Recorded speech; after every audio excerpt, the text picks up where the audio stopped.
বিএনপির গঠিত ৪৯ সদস্যের মন্ত্রিসভায় স্থান পেলেন ৩ নারী সংসদ সদস্য।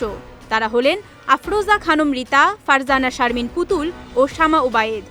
রিতা বেসামরিক বিমান পরিবহন ও পর্যটন মন্ত্রণালয়ের পূর্ণাঙ্গ মন্ত্রী হিসেবে শপথ নিয়েছেন।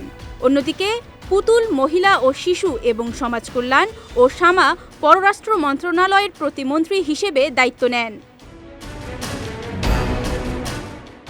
এর আগে জাতীয় সংসদ ভবনের শপথ কক্ষে সকাল 10:40 নবনির্বাচিত সংসদ সদস্যরা তারেক রহমানের নেতৃত্বে শপথ গ্রহণ করেন।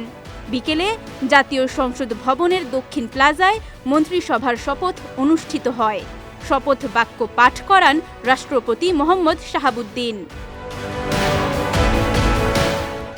ত্রয়োদশ জাতীয় সংসদের নির্বাচনে মানিকগঞ্জ ৩ আসনে নিকটতম প্রতিদ্বন্দ্বীর চেয়ে লক্ষাধিক ভোটের ব্যবধানে জয়ী হন রিতা। তিনি বিএনপি চেয়ারপারসনের উপদেষ্টা কমিটির সদস্য হারুনুর রশিদ খান মুন্নুর উত্তরসূরি। নাটোর ১ আসনের প্রথম নারী ও সর্বকনিষ্ঠ সংসদ সদস্য হিসেবে ইতিহাস গড়েন ফারজানা শারমিন পুতুল। রাজশাহী বিভাগে এবারের নির্বাচনে একমাত্র বিজয়ী নারী প্রার্থীও তিনি। বিএনপির প্রভাবশালী সাবেক মহাসচিব KM ওবায়দুর রহমানের উত্তরসূরি শামা ওবায়েদ ফরিদপুর ২ আসন থেকে জয়ী হয়েছেন। তফসিল ঘোষণার আগে তিনি যুক্তরাষ্ট্রের নাগরিকত্ব ত্যাগ করেন।